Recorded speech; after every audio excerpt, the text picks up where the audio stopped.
Bayangkan dunia shinobi di ambang kehancuran, saat Otsutsuki tertinggi akhirnya bergerak di balik bayangan dan Code berevolusi jadi sosok Otsutsuki seutuhnya. Tapi tunggu dulu, yang bikin makin kacau, kekuatan besar ini bukan datang sendirian.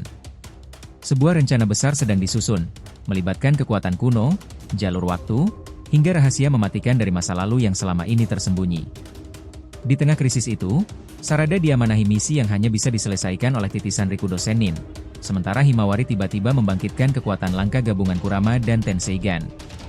Sementara mereka bertarung mempertahankan dunia, para legenda seperti Kashin Koji mulai muncul dari bayang-bayang, menjalani latihan rahasia demi perang yang tak terhindarkan. Inilah awal dari pertarungan besar, di mana setiap langkah bisa menentukan akhir dunia shinobi, dan semua dimulai dari satu pergerakan mematikan Code. Yos, ini menarik. Let's go, kita bahas lebih dalam.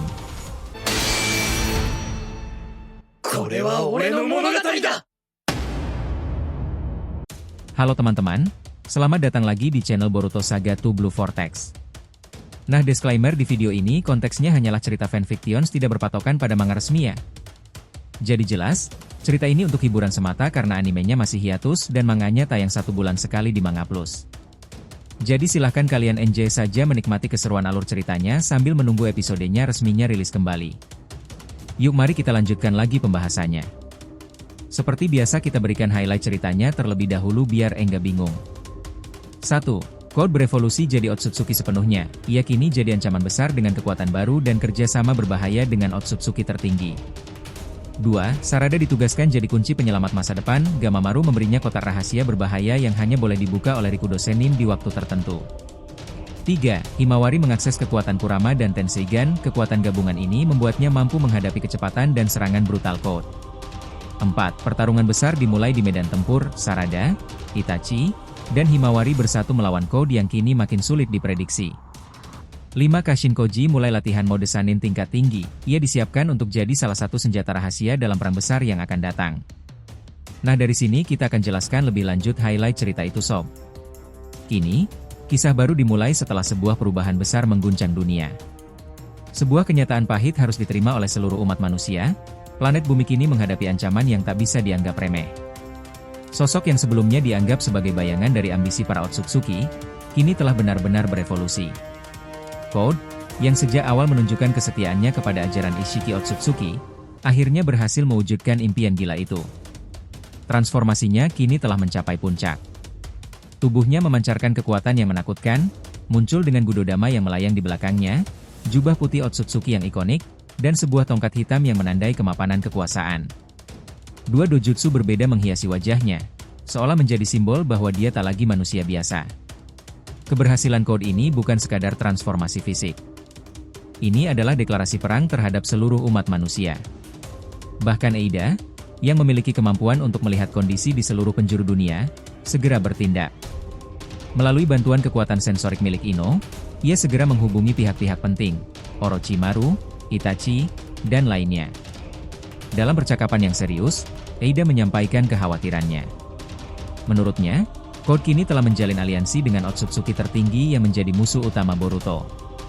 Kolaborasi ini terlalu berbahaya untuk dibiarkan berkembang.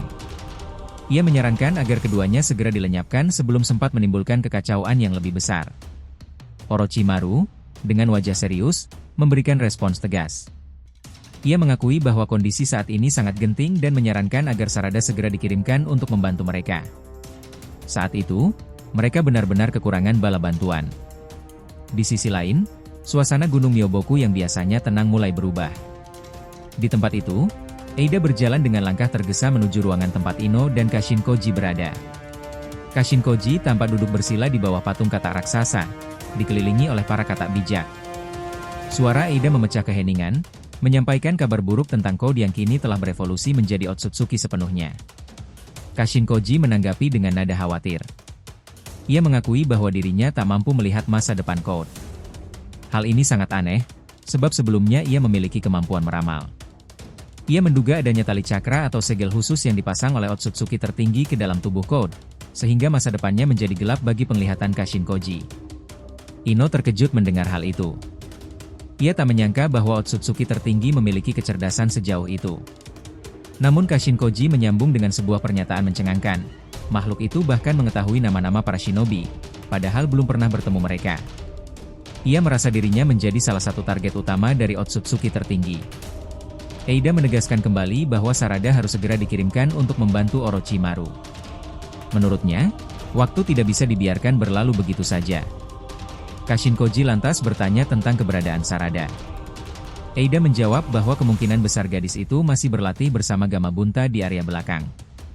Tak menunggu lama, Eida pun berinisiatif untuk memanggilnya. Kashin Koji pun setuju dan berkata akan segera mengirimkan Sarada ke lokasi pertempuran menggunakan Kuchiyose pembalik. Namun sebelum ia melakukan itu, sebuah suara berat memanggil mereka. Gamamaru, katak bijak tertua, menyuruh semua untuk datang ke ruangannya. Kashin Koji, Eida, dan Ino pun melangkah masuk ke dalam ruangan Gamamaru, mencoba memahami panggilan mendadak itu. Gamamaru langsung bertanya tentang keberadaan anak Uchiha dan meminta agar dia segera dibawa masuk. Satu kata kecil berwarna biru pun dikirim sebagai utusan. Di tempat lain, Sarada memang sedang berlatih keras bersama Gamabunta dan Gamakichi. Tidak diketahui pasti bentuk latihannya, namun sepertinya cukup intens. Kata biru itu melompat ke arah Sarada dan menyampaikan pesan dari Gamamaru. Tanpa berpikir panjang, Sarada segera meninggalkan latihannya dan bergegas menuju ruangan Gamamaru, ditemani oleh kedua katak besar tersebut. Begitu tiba, Sarada langsung memberi salam hormat. Gamamaru menyambutnya dengan serius. Ia mengatakan bahwa sangat jarang seorang Uchiha bisa menginjakan kaki di tempat ini, namun Sarada memiliki takdir yang sangat penting. Sarada terdiam sejenak, lalu bertanya tentang takdir seperti apa yang dimaksud. Gamamaru menoleh ke arah bola ramalan di sampingnya. Bola itu tiba-tiba menyala, memunculkan sebuah gambaran masa depan. Eida yang melihatnya merasa bingung, namun Gamamaru mulai menjelaskan. Menurutnya, para katak jarang bermimpi, namun ketika mimpi itu datang, maka akan menjadi kenyataan. Dalam mimpinya, Sarada memiliki peran krusial dalam membantu Boruto menghentikan Otsutsuki tertinggi dan Code. Dalam masa depan yang ia lihat, buah cakra sempurna yang tumbuh dari pohon Shinju buatan Shibai akan menjadi ancaman paling besar. Jika buah itu dimakan, tidak akan ada satupun yang mampu melawan mereka. Lebih lanjut, Gamamaru menjelaskan bahwa saat itu, manusia masih terkurung di dimensi Otsutsuki. Bahkan para shinobi Edo Tensei seperti Nagato, Itachi, dan Minato pun akan binasa sepenuhnya. Hanya segelintir manusia yang masih bertahan. Karena itu, ia memanggil Sarada ke sini bukan tanpa alasan. Gamamaru memberikan sebuah kotak kecil padanya, terbuat dari elemen Mokuton dan dilindungi dengan segel kuat. Isinya sangat rahasia, dan hanya boleh diberikan kepada Rikudo Sennin di masa depan jika buah cakra muncul. Sarada menerima kotak itu dengan ekspresi serius. Setelah mendapat penjelasan bahwa kekuatan di dalam kotak bisa menghancurkan setengah planet jika dibuka sembarangan, Sarada segera menyimpannya dalam dimensi Kamui miliknya, memastikan keamanannya. Gamamaru pun mengalihkan fokus pada ketiga orang lainnya. Ia memberi instruksi khusus kepada Ino, Eida, dan Kashin Koji.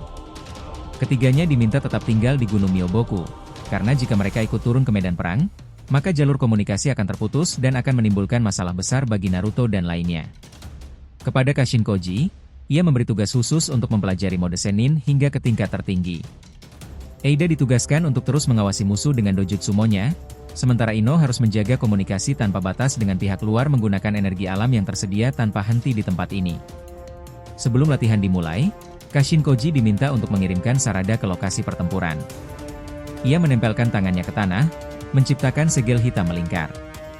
Sarada melangkah ke dalam lingkaran itu, namun sebelum dikirim, ia menunjukkan sesuatu. Buah cakra milik ayah Momoshiki dimunculkan oleh Sarada. Ia menyerahkannya kepada Gamamaru, meminta agar disimpan di tempat paling aman. Gamamaru menyimpannya di ruangan tersegel khusus yang memiliki efek mengubah siapapun yang masuk menjadi seekor katak. Setelah semuanya siap, Sarada menginjak segel tersebut. Kashin Koji melafalkan mantranya, dan seketika Sarada menghilang dari tempat itu. Gamamaru kemudian berkata bahwa kini waktunya untuk memulai pelatihan khusus bagi Kashin Koji, yang akan dibantu oleh Gamakichi dan Gamunta. Gamunta yang melihat wajah Kashin Koji pun berkomentar bahwa pria itu benar-benar mirip Jiraiya, bahkan cakranya pun tak berbeda jauh. Kashin Koji hanya tersenyum sambil melangkah keluar, siap menempuh latihan terberat dalam hidupnya. Sementara itu, adegan berpindah cepat ke medan tempur yang sedang kacau. Sarada tiba di sana berdiri di atas punggung katak besar, lalu melompat turun. Himawari segera menyambut dengan nada terburu-buru, menyampaikan bahwa mereka hampir terdesak oleh Code yang sudah tak terkendali. Sarada menatap Code dengan ekspresi terkejut. Dengan nada menyesal, ia meminta maaf atas keterlambatannya karena harus berbicara dengan Gamamaru. Itachi yang berdiri tak jauh langsung bertanya apakah Sarada telah mempelajari Sanin Mode di Gunung Myoboku. Sarada menjawab singkat. Ia belum belajar Sanin Mode, tetapi lebih fokus mendalami teknik Taijutsu, Senjutsu Byakugo. Karena itulah epilog ending kedepannya bakalan lebih menarik sob. Apakah semua ini benar-benar cukup untuk menghentikan kebangkitan Otsutsuki tertinggi dan Code yang sudah berevolusi melampaui batas nalar? Sarada kini telah berada di medan perang, membawa beban besar yang belum sepenuhnya ia pahami. Namun, apakah kekuatan rahasia dalam kotak kayu yang ia simpan di dimensi Kamui akan menjadi kunci kemenangan, atau justru awal dari bencana yang lebih besar? Dan bagaimana peran Rikudo Sennin dalam pertempuran akhir nanti? Mungkinkah ia benar-benar bisa kembali ke dunia ini hanya dengan isi kotak itu? Lalu, bagaimana dengan Boruto yang sampai sekarang masih menghadapi Otsutsuki tertinggi sendirian? Apakah pertemuan kembali dengan Sarada akan menjadi titik balik dari semua kehancuran ini? Atau justru, takdir menyimpan kejutan tragis yang tak bisa dihindari? Sementara para legenda seperti Itachi, Orochimaru, dan Himawari terus bertarung di garis depan, pertanyaan yang paling menakutkan tetap menghantui. Siapa yang akan benar-benar berdiri di akhir peperangan ini, dan siapa yang akan hilang selamanya? Jadi kesimpulannya. Pada akhirnya, cerita ini bukan hanya tentang pertarungan kekuatan, melainkan tentang warisan, pengorbanan, dan pilihan yang membentuk masa depan dunia shinobi.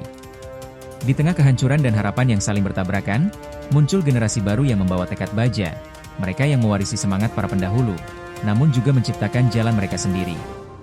Sarada dengan tekadnya yang membara, Boruto dengan beban takdir yang terus menghimpitnya, dan para legenda yang kembali dari bayang-bayang masa lalu.